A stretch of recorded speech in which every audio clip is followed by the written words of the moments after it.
Hello, welcome everyone. This is the International Peace Coalition. This is the 121st meeting we've had consecutively. Thank you for everyone who has been participating in this process over the last 121 weeks, as well as new people who are joining us here for the first time. And I want to encourage, especially if you're new, to introduce yourself during the discussion period. Tell us where you're from, if you're with any organizations, and any ideas or initiatives that you are doing with other people or that you're thinking about. I like to remind people, well, I'll tell you, I'm Anastasia Battle. I'll be your moderator today, as well as Dennis Small, my co-moderator. And I like to remind people why we created this forum 121 weeks ago, which is to unite the peace movement around the world, around the higher conception that despite whatever country you're from, language you speak, philosophy that you think, we can come together to create true peace. And there are many enemies in the world who would like to see people of differing ideas from coming together and creating this true concept of peace. So we welcome everyone here who has that concept, and we encourage the discussion process to happen continually. I, People, if you can, who are joining us in the audience, whether you're on Zoom or in the online platforms, please share this invitation with your friends, your organizations, as well as reasonable enemies you think that can have this discussion today and join us during the meeting. And to start us off, we have Helga Zepp-LaRouche, who is the founder of the Schiller Institute and the initiator of the International Peace Coalition. Please go ahead, Helga, and start us off. Hello to all of you. I think we are at this point probably at a point in history where the moral fitness of humanity is being tested. And one clear expression of that is what will be the outcome of the present UN General Assembly, which is fully going on right now. We have right now probably already stopped, I don't know, the speech of Prime Minister Netanyahu in the United Nations General Assembly. And appropriately, there were many, and are many meetings on the sidelines where the Arab League and the Organization of Islamic Countries are meeting, obviously trying to find a way of introducing the situation in Gaza in such a way that a stop to what the atrocities going on, can actually be accomplished. What the Netanyahu government has done is they have all over New York put posters up and big banners, remember October 7th. So you can imagine what the basic gist of the speech of Netanyahu will be like, by basically saying this is all a justified reaction to the atrocities of October 7th. But the situation on the ground in Gaza is just absolutely beyond description. And, I really don't find words anymore adequate to describe. The IDF, as everybody knows, gave the order to evacuate Gaza City, altogether 1 million people, probably still 600,000 or so being caught there, because most people have no means of transport. They are starved already. They are dying of hunger. They have no medical supplies. They have basically no place to go. They are told to go to humanitarian zones, which are overcrowded, very tiny, no food, no medical supply, no water.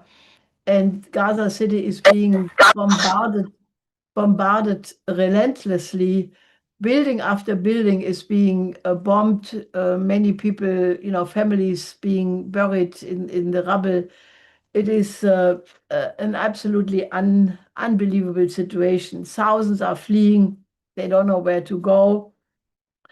And altogether 11 UNRWA shelters have been bombed with where 11,000 people were caught inside. There are also reports that systematically schools, hospitals, medical facilities, mosques, tents of people, that people living in tents have been bombarded. So the situation in the Middle East, therefore, is one of unbelievable tension. And the question is, what will be the mission of Prime Minister Netanyahu, who will also meet, who will not only speak at the United Nations, but he will also speak, obviously, President Trump.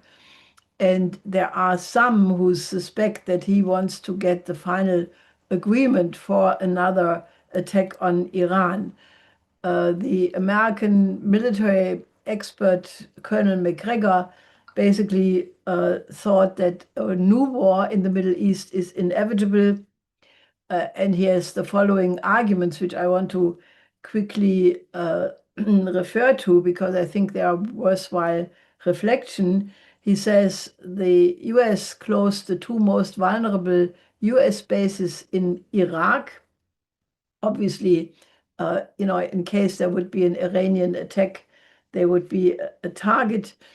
And basically, that Netanyahu's window of opportunity would be now, but it would be closing rapidly because now he knows he has the total support of the White House, the Congress, the intelligence community, and that the mood in the U.S. in the U.S. population is shifting quickly, that the support for what the Israelis are doing in Gaza is rapidly diminishing, that there is an anti-Israeli mood developing in the aftermath of the assassination of Charlie Kirk, where some people, many more people believe that there was an Israeli involvement in it somehow.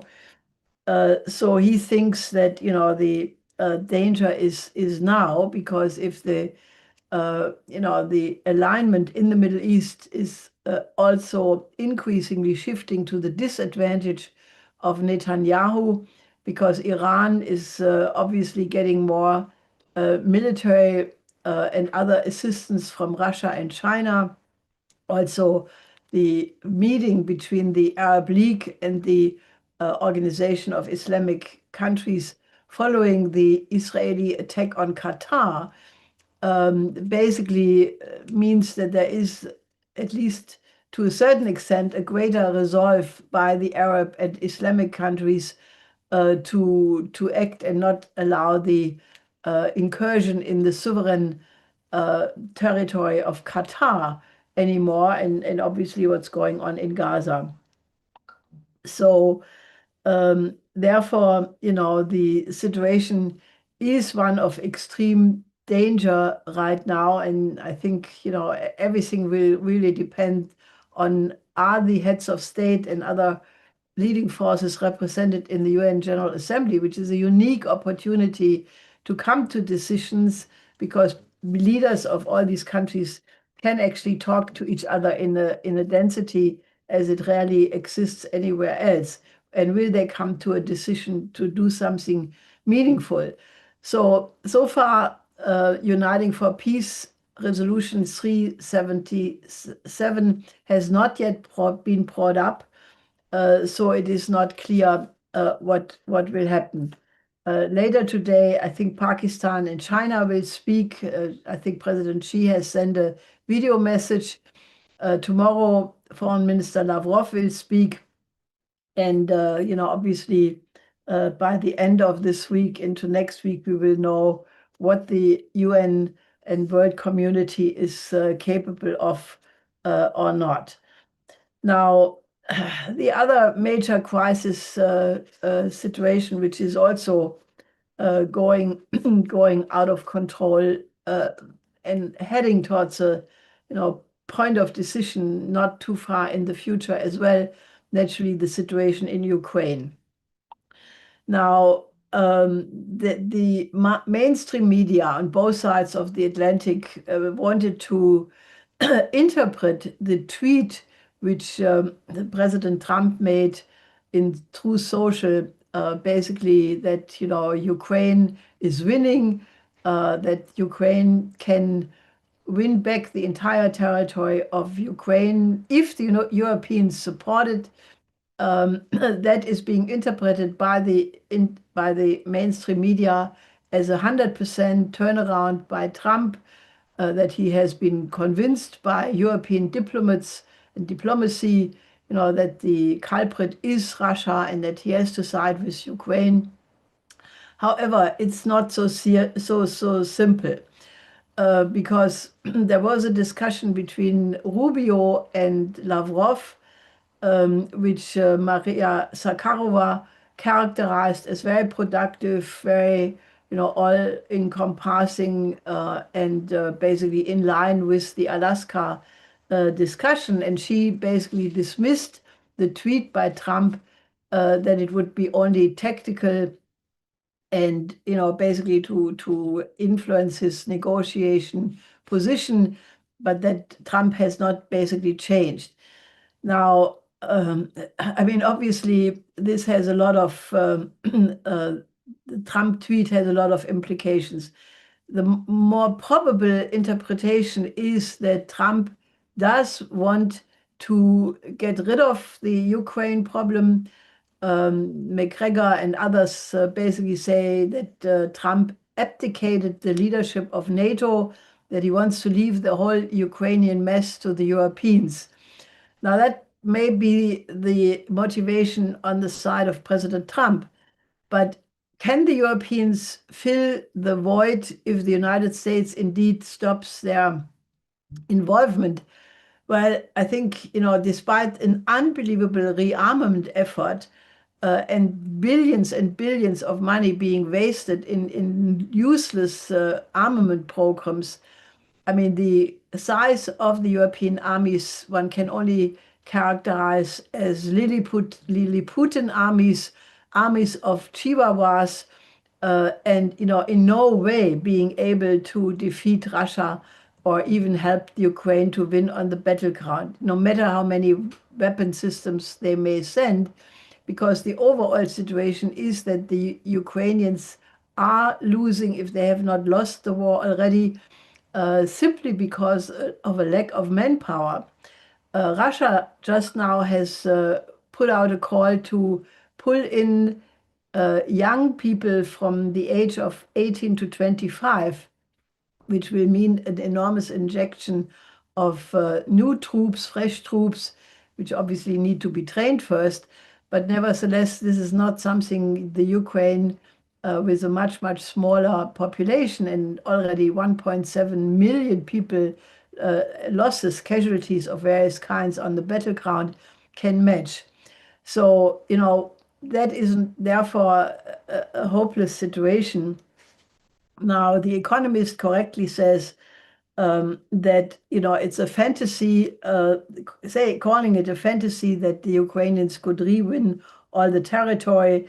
However, that that Ukraine would be in a position like big banks, too big to fall, and therefore Europe has to jump in.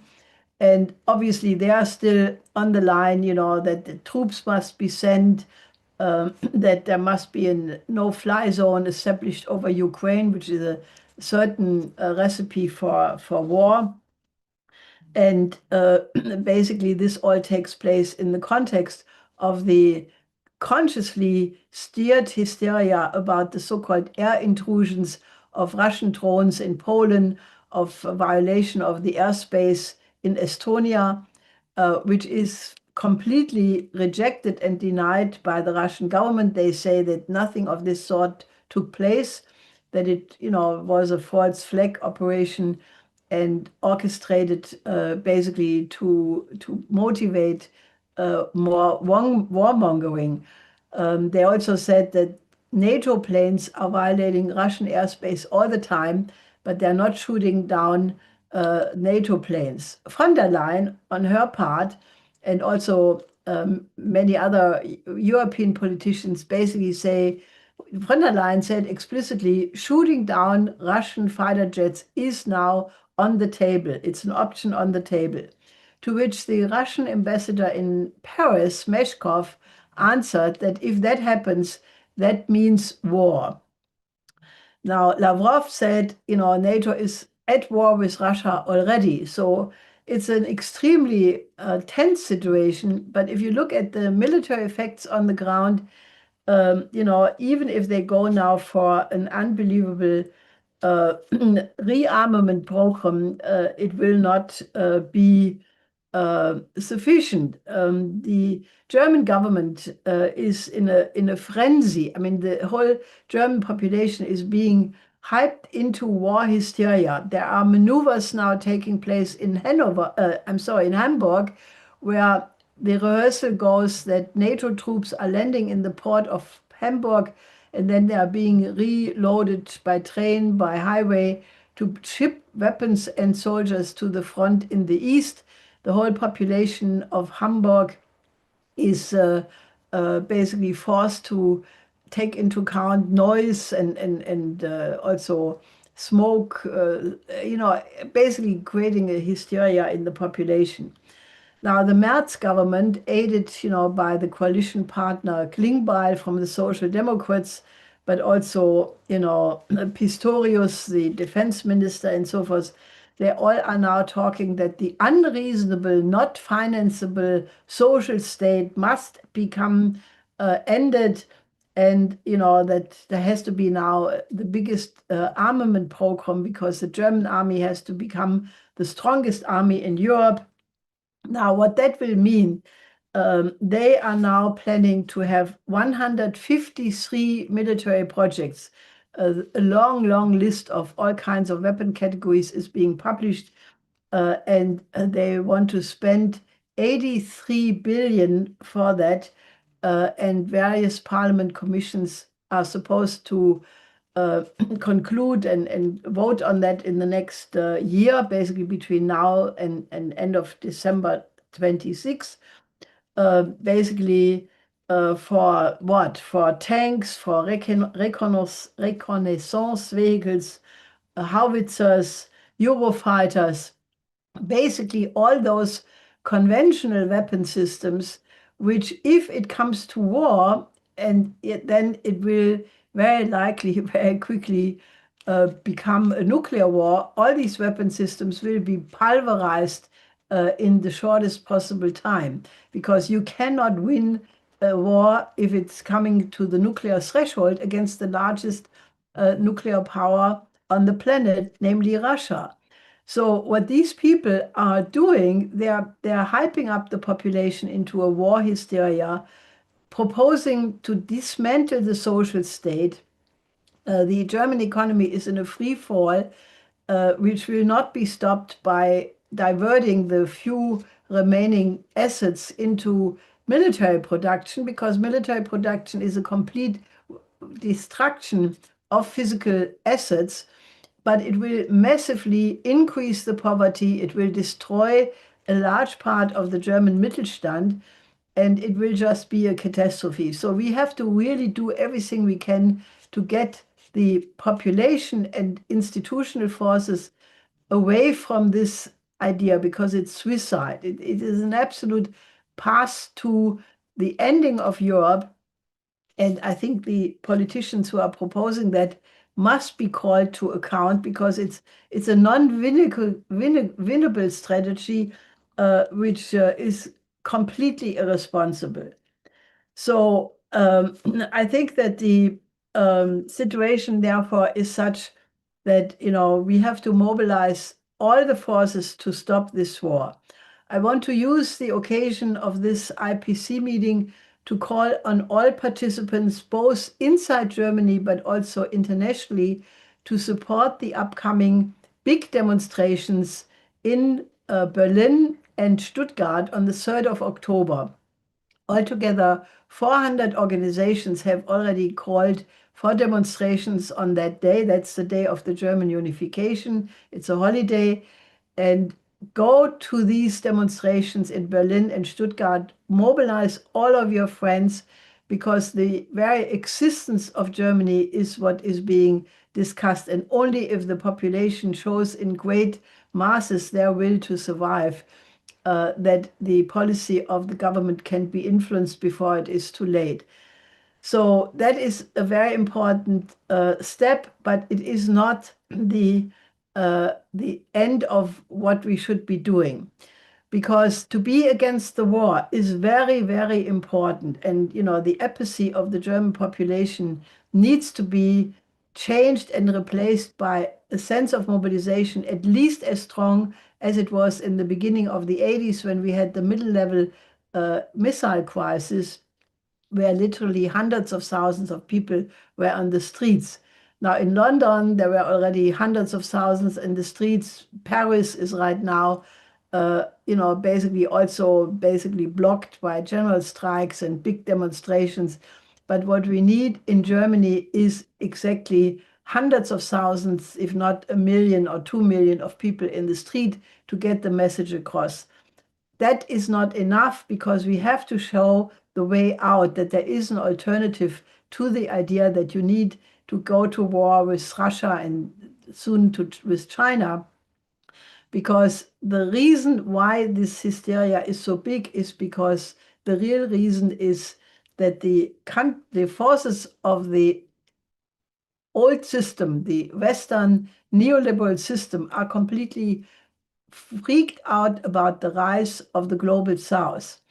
I just attended a very important and very beautiful meeting in Beijing. It was the Beijing Cultural Forum, where many countries, I think, I'm not exactly sure, 40 countries or so, or probably more, were represented. And there was a huge program about the dialogue of civilizations and different forms of culture.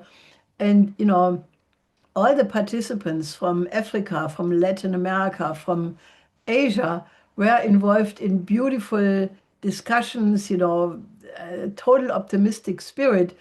And, there is nobody against that the West would participate. And it just proved to me again that if the Western countries would just decide to stop this geopolitical Cold War mentality and basically respond to the intention and the ambition of the global South countries to overcome colonialism and become normally industrialized, developed countries with the help of the BRICS, the help of the Shanghai Cooperation Organization and other institutions of the Global South. If the West would just say, we cooperate with you, we would be received with open arms, and every problem on the planet, including the Middle East, including Ukraine, and any other problem could be solved through dialogue and cooperation.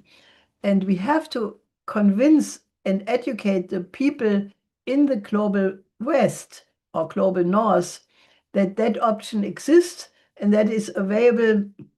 And we have to, basically, cause a shift in the orientation of Europe and the United States in this direction.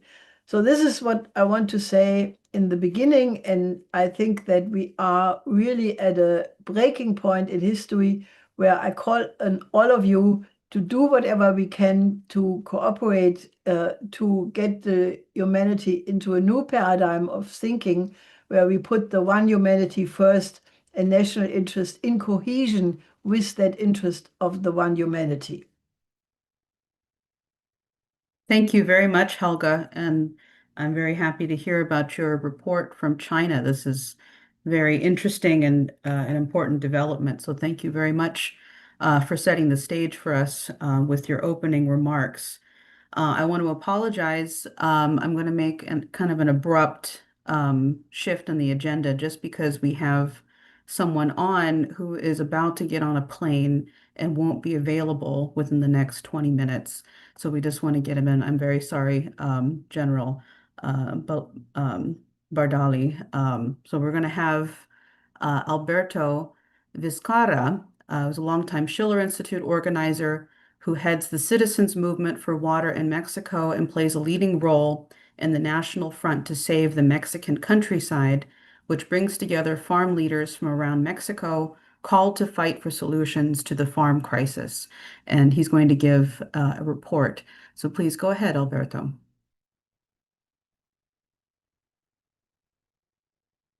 Eh, Hola, ¿qué tal? Muchas gracias. Vamos a hacer Hello, breves thank y you very pedir una much. We will be brief, introducción, and I'm sorry for es interrupting the importante regular indicar program, que but it's el evento que important se realizó to ayer indicate the las event instalaciones de la that Escuela de happened Economía de at the University de la of Universidad the Autónoma de UNAM, México, the un Autonomous encuentro convocado University of precisamente, Mexico in como the se School of mencionaba, por Economics. el It Frente was a Nacional por el meeting Rescate del Campo convoked Mexicano, by en el the que National participamos en la Front to coordinación rescue nacional de the este frente, Mexican y también convocado por la agriculture, Facultad de and Economía it was also de la Universidad Autónoma de called for México, by the al students evento of the asistió la representación de los economics principales estados faculty at the productores de granos UNAM, básicos de and we México, que se had encuentran ahorita tremendamente representing golpeados por las several políticas económicas de producers libre of comercio que grains in contienen el Mexico tratado that comercial are entre being México, Estados that Unidos are y being Canadá. affected by Estuvo the presente treaty between representación de United States, organizaciones y de Canada, and productores Mexico. de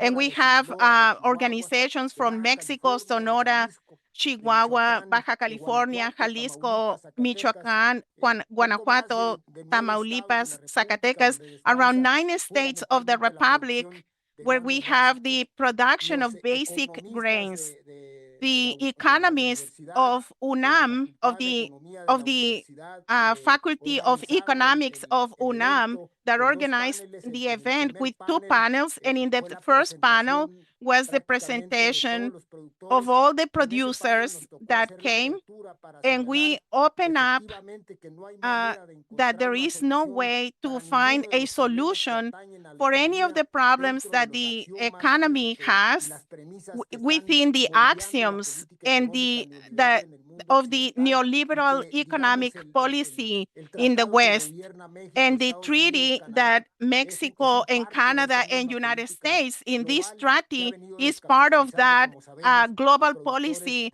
that has tanto de been México como de los Estados Unidos. taking the capital from the producers in Mexico as in the United States. And the fundamental agreement that we had at this meeting was that the basic grains, especially wheat and corn and sorghum, that are the base of the food chain, they are in the process of crisis. They should be out.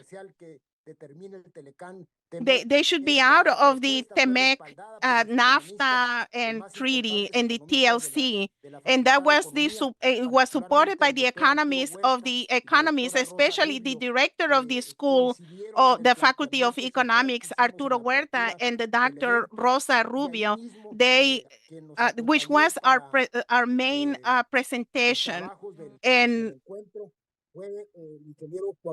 And we also have the participation of the engineer Cuauhtemoc Cárdenas, who is a very important Mexican leader of the patriotic tradition, and spoke about the importance of the basic grains should be taken out of the TLC that has been destroying the economies in the United States and in Mexico. And it was very important, the message from the U.S. producers that send that the Schiller Institute is leading. They sent a message which was very revealing for the people who participated in that meeting, because they could see the ones who win are not the population, is not for the betterment of the population, but the one winning are the cartels, the agro-financial cartels that are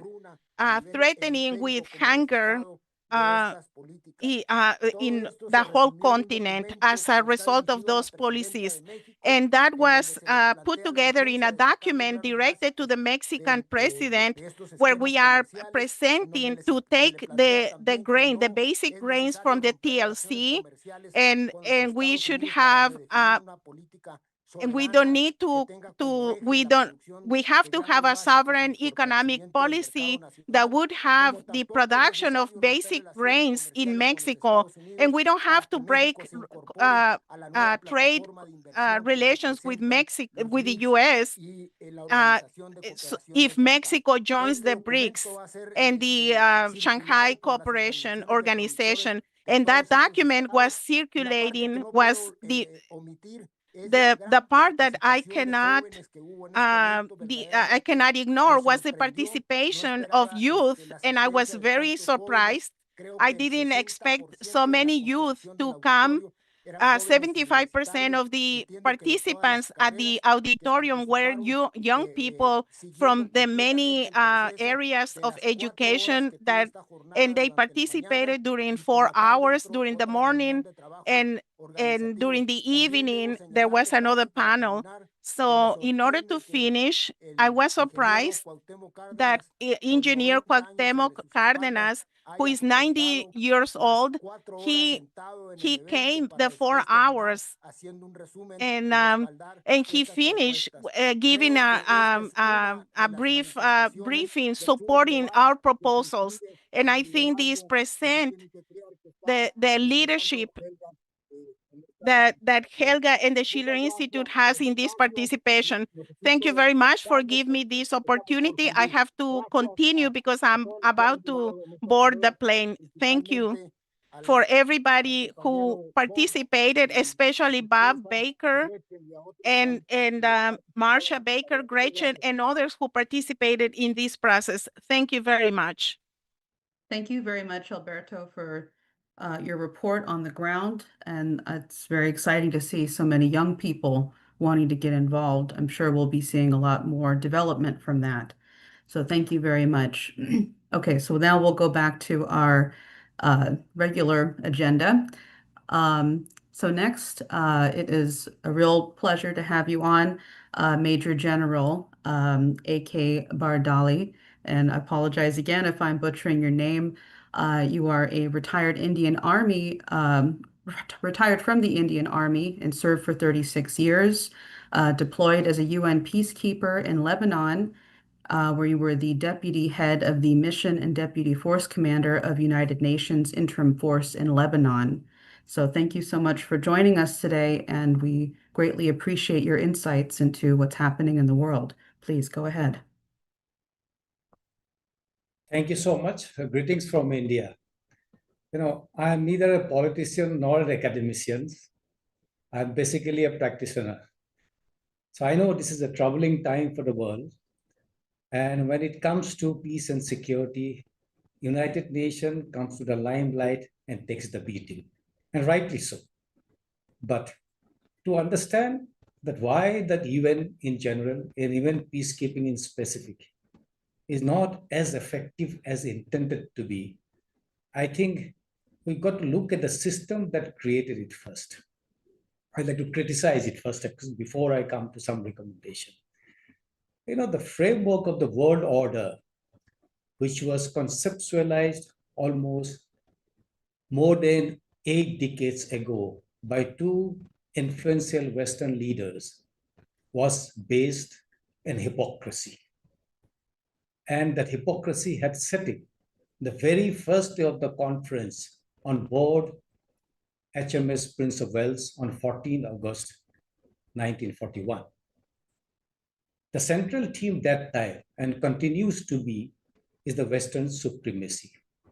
As a result, what had happened was the UN Charter, which is based on international law, Treaty of Westphalia, and Kellogg-Briand Pact, had to be signed by the member states who were invited to San Francisco conference, other than the P5 members, on the dotted lines. Now, before the UN Charter was adopted in 22nd June 1945, the Prime Minister Churchill, he managed to plant the seed of distrust by initiating Operational Unthinkable to bring about regime change in USSR. And he had negotiated before that with Stalin only a month back. And did not stop there. Even after 1 year, when he was no longer the prime minister, he instigated entire Western nations and the Commonwealth countries to create an armed alliance against the communist regimes by his famous Iron Curtain speech, which was delivered in March 1945-46 in Westminster College. Thereafter, a few events like bombing of Hiroshima and Nagasaki, unleashing of nuclear arms risk, creation of NATO and Warsaw Pact finally managed to choke the United Nations Security Council, which is responsible for maintaining international peace and security, made it ineffective and made it a kind of pawn in the hands of a few influential Western countries.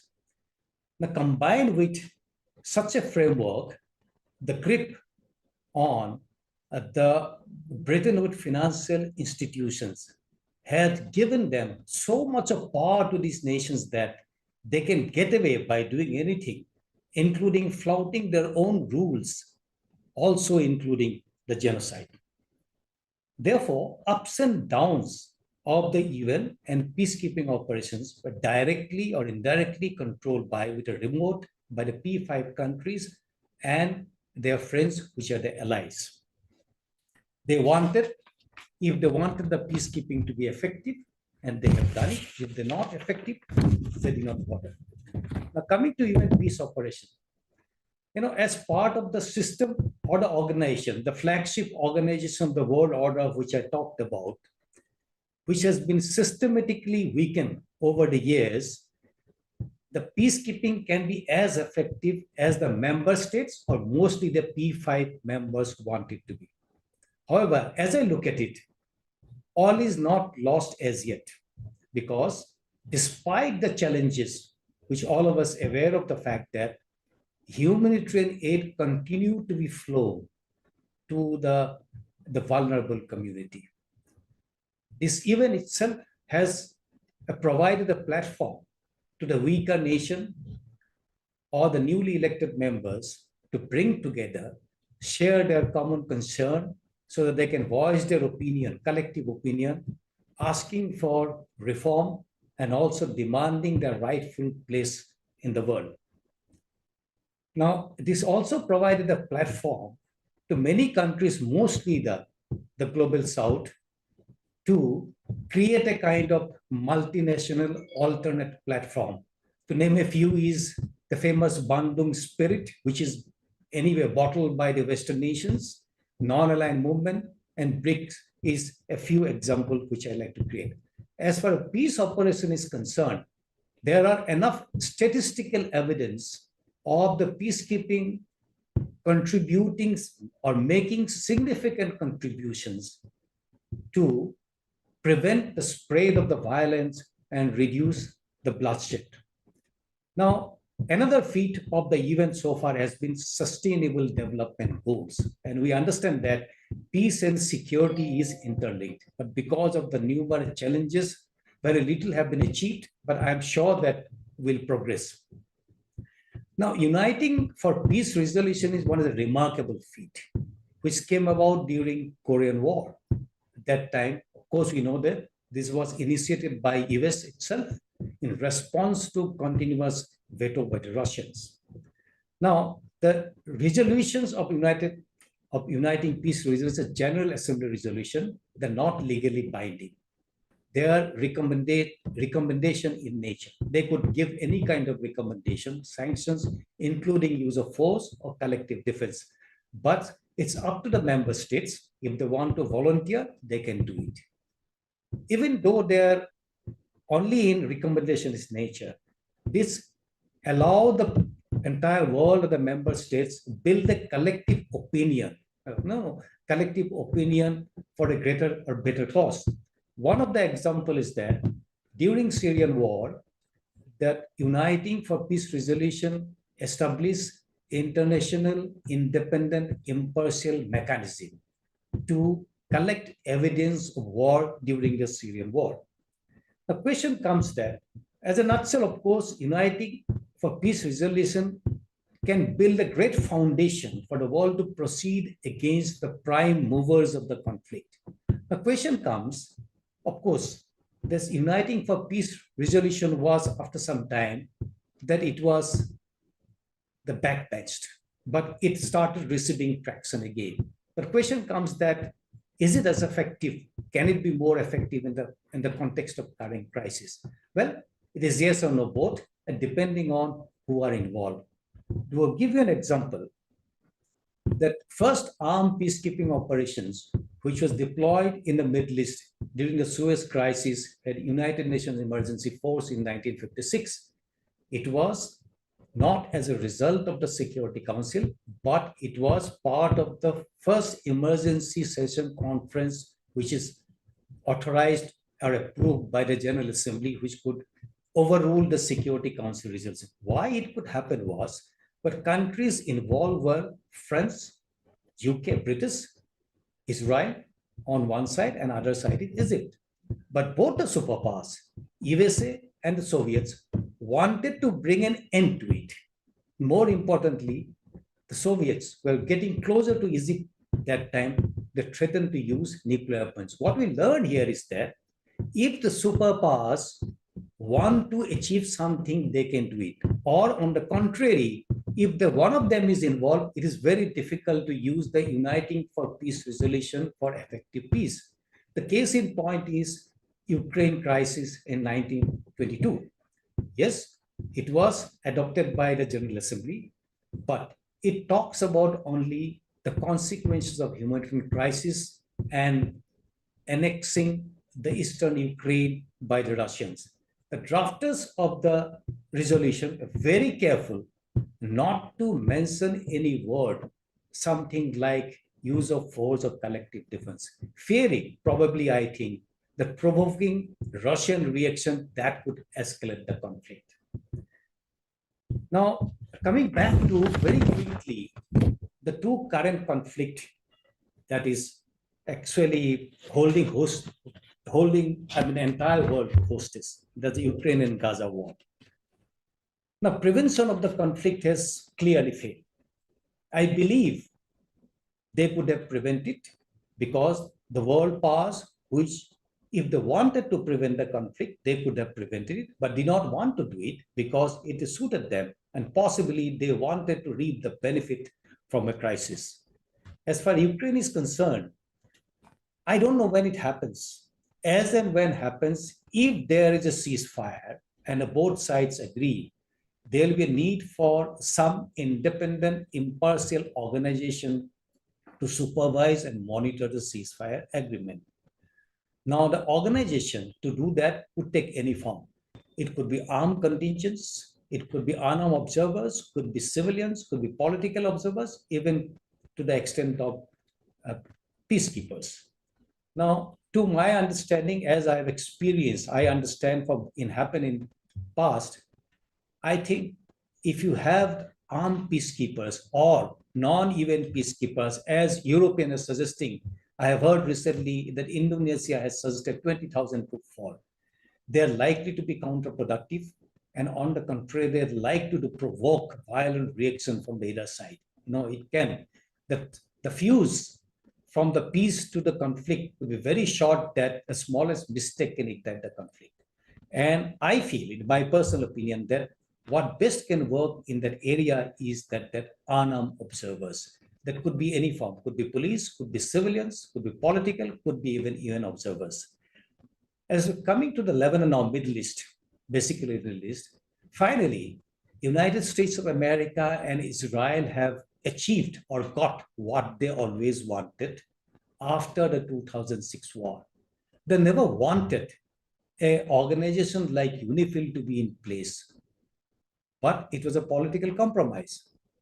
Now, failure to prevent the conflict last year in September 2024 between IDF and Hezbollah is more attributed to the lack of will on part of the three capable Western nation troop contributing countries, France, Spain, and Italy, and also other countries, for not being able to even act as a political deterrence to the conflict, both Hezbollah and IDF. what happened? That peacekeepers were forced inside the bunkers. Yes, I can understand. These nations would have calculated the cost of having to carry the body bags home, and how to justify it in case they had taken a stronger stand against any kind of conflict between IDF and Hezbollah. Now, what I want to concluding remark is that a hungry man is an angry man, and anger rises if there is no development. And what happens is that it can lead to tension, social and economic unrest, even leading to conflict. Another important factor is that unaddressed question of the root reason or cause of the conflict. So to my mind, any kind of solution the world can find out, unless the root cause of the conflict of Ukraine war and Palestinian question is addressed, this the problem is going to haunt us forever.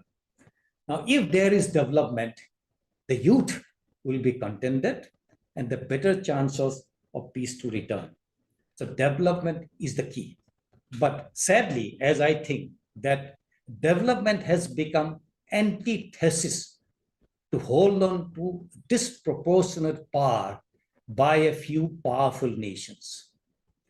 And these nations love to feast on instability. But on a positive note, I think Sealer Institute is doing a good job to face such a challenge, and my best wishes is always with them. Thank you so much. Thank you very much, General Bardalai, for your insights and your contributions to this meeting. I just want to see if Helga, if you have any response to General Bardalai before we continue.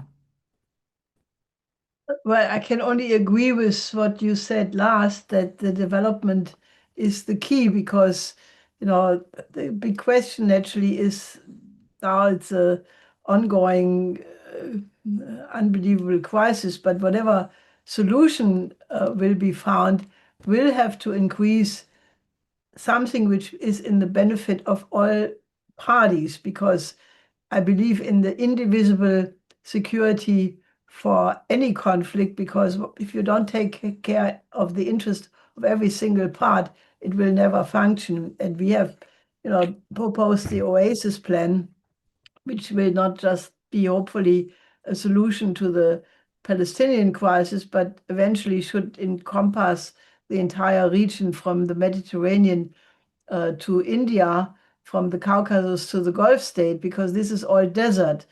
And, the need to develop that region so that all the countries, many of them are destroyed by war, can actually prosper. But, that is obviously a question for once this immediate situation is resolved. But if you don't have this vision, I think you cannot even find a solution. So I can only fully agree with this idea of the focus on development. Great, thank you very much. And I second that. I second that notion for that the key is development, which actually we saw from the report from Alberto earlier, I think is a similar response that we're thinking about of what can happen within these different nations were development to happen. So we definitely will come back. I see there are people sending in questions, and I'm sure there's lots to talk about. We're going to continue with the agenda and then come back for more. So if you are able to stay on, Major General Bardalai, for the discussion period, that'd be fantastic. I'll do that. Wonderful. So next we have, this is a video interview. Unfortunately, Colonel Douglas Macgregor couldn't join us live, but he gave us permission to use a portion of a video interview he did. He is a retired colonel of the United States Army and former government official and author and many other wonderful things, and giving his analysis of what's happening in the world from his expertise. If we can pull that video up, please.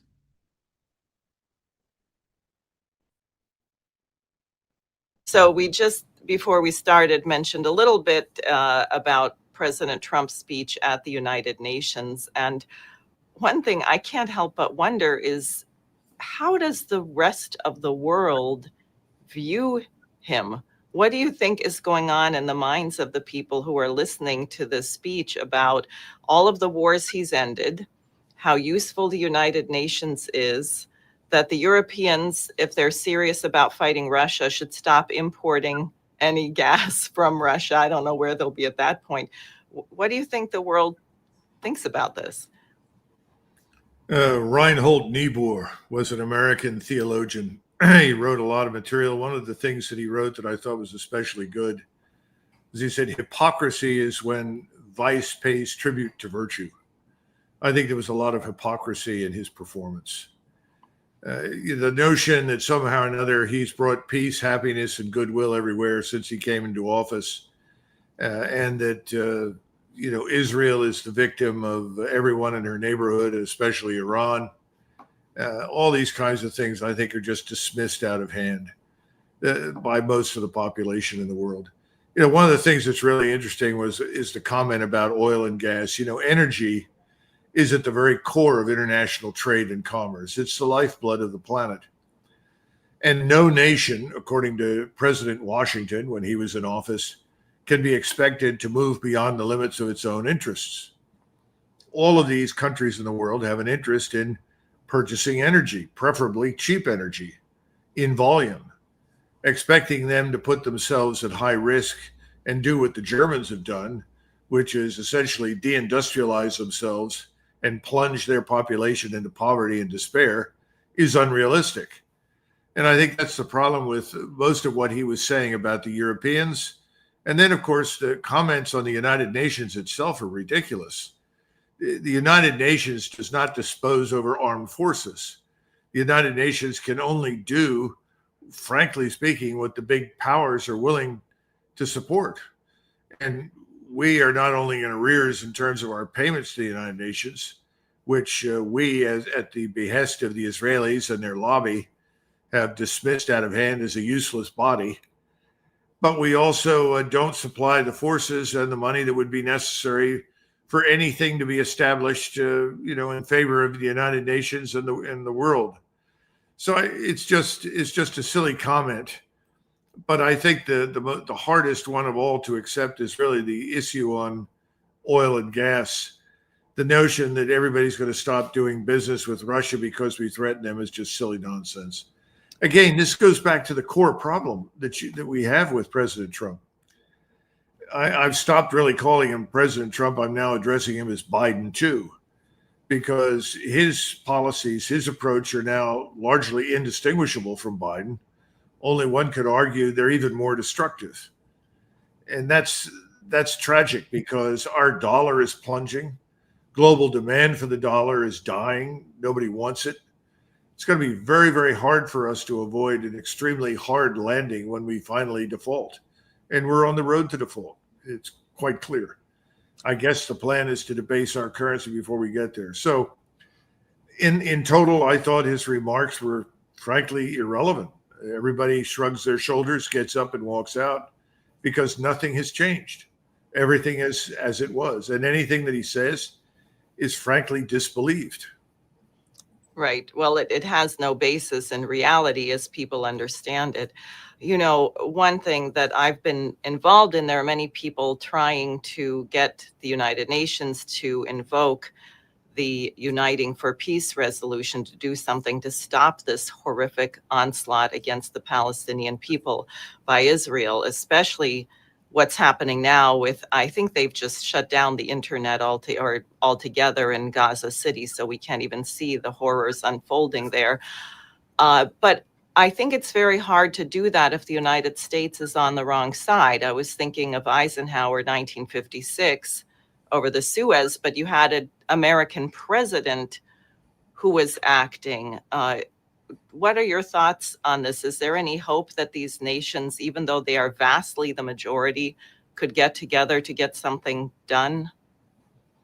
Well, I think that's happening, Diane. Not as quickly, perhaps, as many of us would like, but I think we have to come to terms with reality that a new parallel universe is emerging on the planet. the problems that we have with our economy, this outrageous national sovereign debt that we cannot possibly maintain over time. We're having great difficulty because we refuse to cut spending. We refuse to take the measures necessary to put us on any sort of healthy path for the future. Means that the rest of the world has said, well, let's look at the example of Russia. First of all, most of the world does not agree with his version of the Russian-Ukraine war. Right. They understand that Russia was acting defensively against a force and a regime that we had done everything in our power to build up with the sole purpose of harming Russia. And in addition to just harming Russia on the battlefield as much as we could, we also imposed sanctions. And finally, we banned them from the financial system. You can't use SWIFT. And oh, by the way, we're going to confiscate effectively $300 billion of your wealth. Well, if you're Chinese or you're Japanese or Korean or you're Thai or you're in India or anywhere else, you look at that and say, gosh, this is the United States. These are the people to whom we have entrusted management and conduct of our financial affairs since when? The end of the Second World War, and again after Nixon took us off the gold standard. We can't trust these people. This is outrageous. So the Chinese, who are very sensitive to the possibility that we could try and isolate them, began several years ago, very deliberately, in a very programmatic fashion, to build alternatives to our financial institutions. And the first thing that they worked very hard on was to come up with a settlement system that could replace SWIFT. And part of this has also been to go increasingly to gold-backed currency. Now, the yuan is not interested in being the reserve currency. They're perfectly willing to have us remain the reserve currency, but they don't plan to go down with the dollar as it debases and fails. The demand for the dollar right now is plunging to new lows. Besant just closed a deal with Argentina that we would buy X millions of their pesos and we would pay them in dollars. Well, the whole thing is an unconcealed attempt to try and create demand for the dollar because it's going away. I think that's similar to the stable coin operation, isn't it? Right? Exactly. Which is another, I mean, this will destroy the dollar faster than anything. We're talking about destroying the dollar. Well, see, some people think that that's the aim, debasement and ruin for the dollar. That may be the case. I don't know. I think there are various ways to deal with default in this country. That is not a good way to do it because that will hurt the majority of the population. And I think the people that surround Trump and his friends are all Wall Streeters, right, financial capitalists. So they're looking for a way to insulate themselves from as much harm as possible, but at the same time to shift the pain, the misery, and the misfortune to the population. That's worth hours of discussion by people who know more about finance than I do. But my point on the Chinese.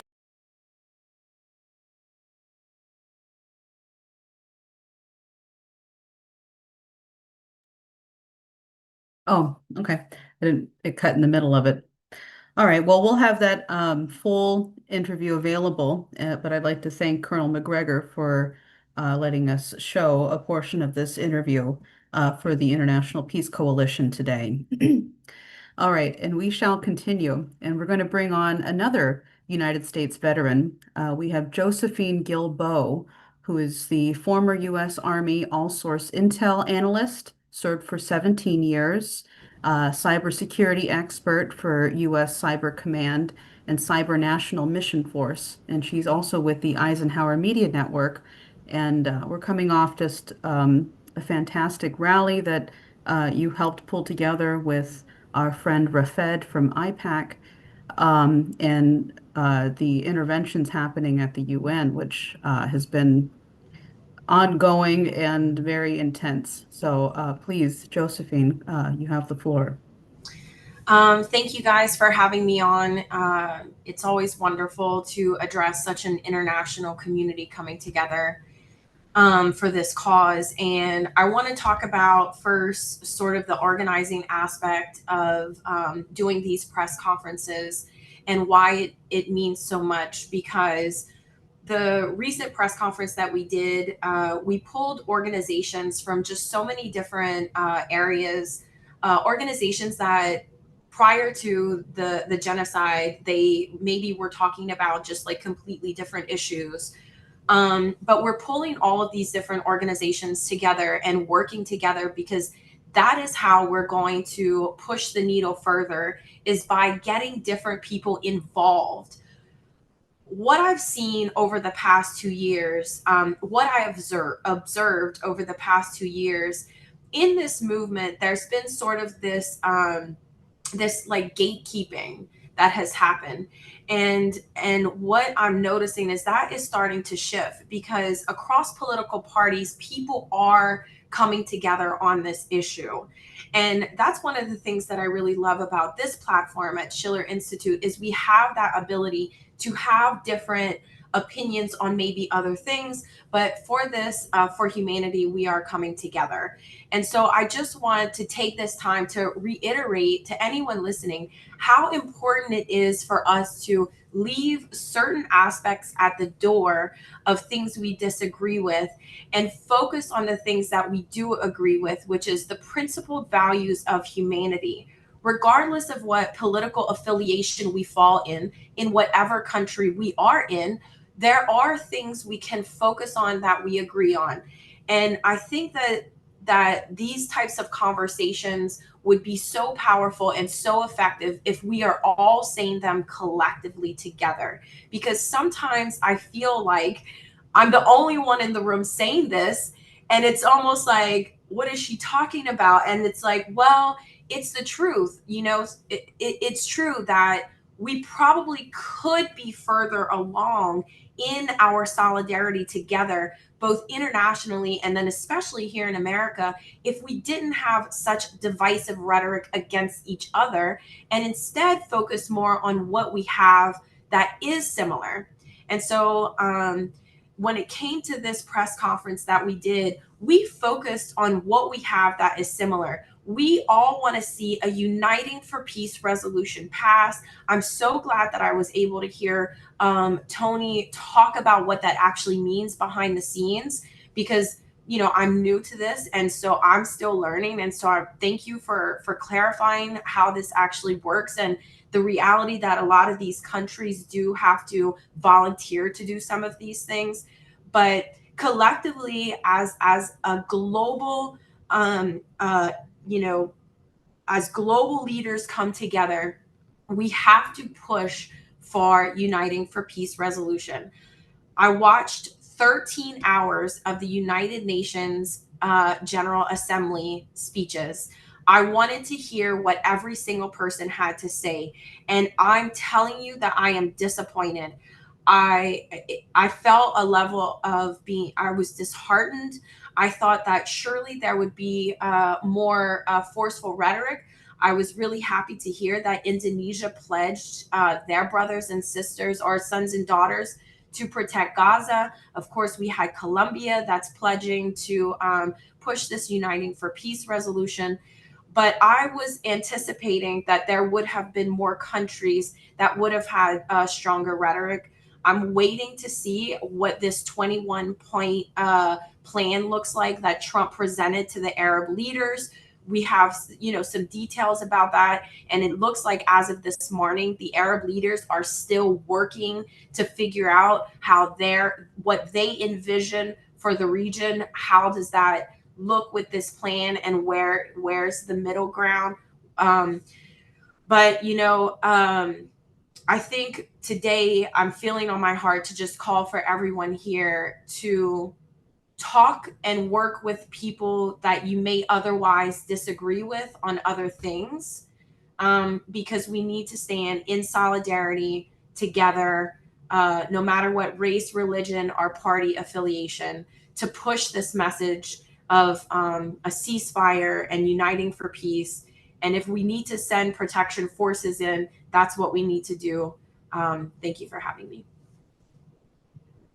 Thank you, Josephine. Just one other thing. I know that you've been reporting on the Freedom Flotilla. And a Yes. number of your friends and people that I know as well have been on the Freedom Flotilla, and there's been a lot of attacks coming from Israel. And I just wanted to see if you could speak to that a little bit. Yes, so I actually helped to organize a boat that is filled with U.S. veterans. So, if many of you don't know, there is a boat there and it's all U.S. veterans. It's a non-violent boat. All they have is humanitarian aid, baby formula, etc. And so I'm in constant contact with this boat. A few days ago, there was an attack on the Global Samud flotilla. The devices that they were using, we assessed they were trying to actually damage the sailboats, the sails of the sailboats. It wasn't necessarily a direct target to injure or hurt any actual person on board, but perhaps to disrupt the boats being able to sail. As of last night, it seems as though there was another attempt to sabotage one of the boats. They were effective in doing that. And now they are taking the members who are going to continue to Gaza. They are definitely continuing to Gaza, but they're taking some of the members off of the boat that got sabotaged and putting them on the other boats. There also was, there's a realization of the risk. Right now, the Italian Defense Ministry sent a strongly worded letter to the European Parliament members that they feel like Israel at this point will escalate attacks that can result in sinking the ships or fatalities, and they were warning them to change course. So there is, so yesterday, the entire Global Flotilla sat down and said, this is your last chance to be able to go to shore, as they are right off of Crete right now, which is an island off of Greece. This is your last chance to be able to go on shore. And so many people have made that decision because the outcome could potentially be that Israel does attack them and there may be deaths. So that's sort of what they're working out right now. They're moving people to land teams, but they're still going to be sailing to Gaza. Thank you very much for that report, Josephine, and everything that you're doing, the interventions that you're doing, the rallies that you're pulling together and uniting people. I think that this is incredibly important. You've definitely been a bridge for many, many groups and organizations. So thank you so much for what you're doing. I shared in the chat the website for the Freedom Flotilla, just for people to keep an eye on everything and to please keep media focus on this, so that way the people who are trying to get this very necessary, vital aid to Gaza can actually get there safely. So thank you very much, Josephine. And now we shall continue. We have already had Alberto hop on. Helga, if you'd like to respond to anything thus far before we continue, otherwise we'll go straight to the discussion period. No, I just got a message saying that Haaretz is reporting to make Tony Blair the temporary governor of Gaza. And Oh if my I ever have God. seen, a insane idea, then that it's that one. So I hope that that doesn't turn out to be the case. I mean, anyway, so let's continue and then we can discuss more in the discussion period. Okay. Well, I'm sorry, I'm quite disgusted by this. I hope that this isn't totally going to destroy any work that's been in progress. This is pretty horrible. Perhaps we can mobilize to reverse this. But to start off the discussion period, we'll continue on to our friend Ilko from Canada, who has a report from, he did an exhibit with his paintings on regarding peace. And from what I understand, you brought in quite a number of people to come in and open a lot of discussion for this concept of peace. So please go ahead, Ilko. Yes, the subject of my discussion is how we can use the classical art as an essential tool for organizing a renaissance. You know, you need to have some positive identity. You have to have something which you love. Your identity cannot be something you hate. You have something in you which is inspiring you to do good. So I will put the share screen. I will show my paintings.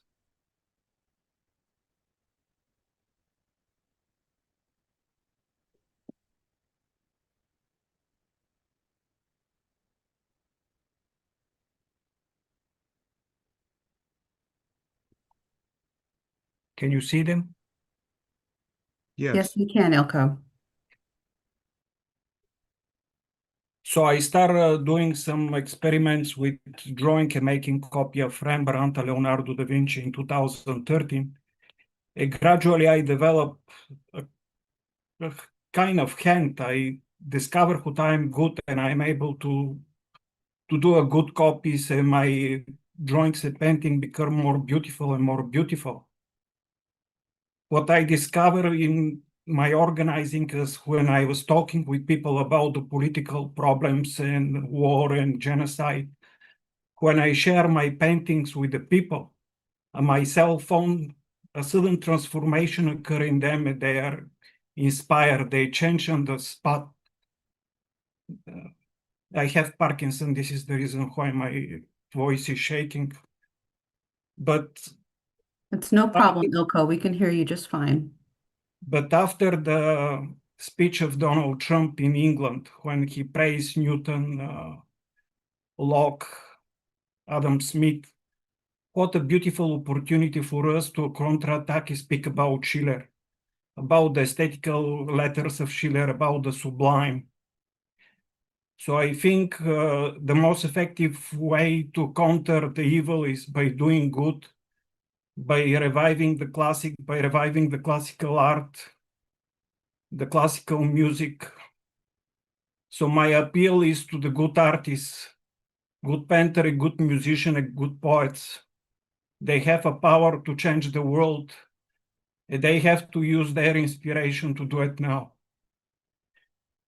So this is a cultural flank which we can use, and we can stop this imperial manipulation of culture, this cultural warfare, this menticide, which is going up and preventing the people to do good.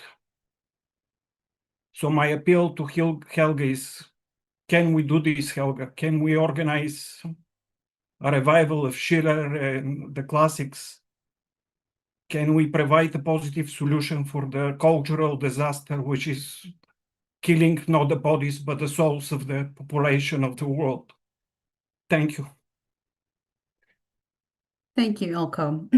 No, I just want to let people know that what I had read was that you actually were able to bring in almost 200 people to your exhibit, and Yes. a lot of very fruitful discussion on how to get people active. It wasn't, it wasn't just something that people were coming in to enjoy. It was a way of activating people's minds, and it provoked a lot of people to want to become activists. Yes, the people who Yeah. came to the vernissage were people who are familiar with Schiller Institute, who had already copies of Executive Intelligence Review, which were reading the Daily Alert. So the people were inspired to see some art. I was not trained as an artist. I developed myself. So I believe that everybody has the potential in himself to develop, to discover the beauty, because only through beauty you can provide the moral resistance of the genocide and the pessimism which is in the society. Yes. Thank you very much, Ilko, for that report and for sharing your paintings with us. I think that other artists who are on here, I think this is a great example of what we can do to take this and use it in our areas to bring people together, to refresh the minds of people, and to provoke the best moral response from everyone. So I'll make the general announcement now for people. If we could stop the share screen, there we go. I'll make the general announcement for the beginning the discussion period. If anyone who is on the platforms Rumble, YouTube, X, and wherever else this is being broadcast, please go to schillerinstitute.com. Right on the top of the website is the RSVP link. If you'd like to join the discussion with the speakers today, who are all still on with us, and thank you for doing that, you must be registered to be on. Once you register, you'll receive a Zoom link in your email, and you can hop on and participate. And with that, Dave, just let me know when we've cut the stream.